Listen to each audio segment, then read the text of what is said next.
Dito tayo. Hey mga Lodi, nandito na tayo sa Santo Niño Parish dito sa San Mateo, Rizal. Sa may Gulod Malaya mga Lodi. At kung malapit niya rito, puntahan niyo na rito sa Gulod Malaya. Sa malalapit lang to mga Lodi, sa malalayo, wag na kayong pumunta para di sa yung pamasahe nyo. At next time naman, like, follow and share nyo para updated kayo. Para sa next na lapagan natin, updated kayo para mas malapit pa sa inyo. Baka mas malapit na sa inyo. Antay mo. Eto na. Ito na, may pamirienda ka na, may bigas ka pa. At dito natin nilalagay yan. Diyan natin nilalagay yan. O, sa mga taga San Mateo dyan, ano pang inaantay mo? Arat ka na, baka maunahan ka pa ng iba. Aba, o ito na, lalatag na natin. Sana Malaya, asan ka na? Dito ka ba? Punta mo na to agad-agad, malas malapit ka na rito. O, Gulod Malaya, yung request mo, ito na.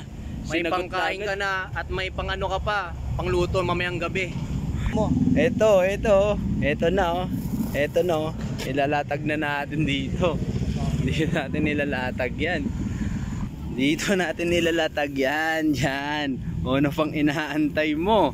O, tatakpan natin yan ng mga damo. Siyempre, lagyan natin ng konting bato. And siyempre, wag natin dadaganan yan. Ayan o. Ayan o. Tatakpan lang natin. Ano? Kitang kita mo yan. Ano pang inaantay mo? Kunin mo na to habang maaga pa. Baka kasi makuha pa ng iba. Ikaw pa ng west. Neto. Ayan o. Gulod Malaya. Sa may Santo Niño Parish. Ayan o.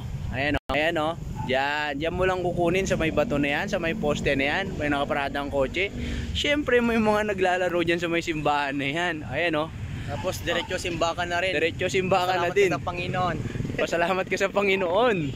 Kasi may pansaing ka na, may pangmerienda ka pa. O ayan na. Ayan o.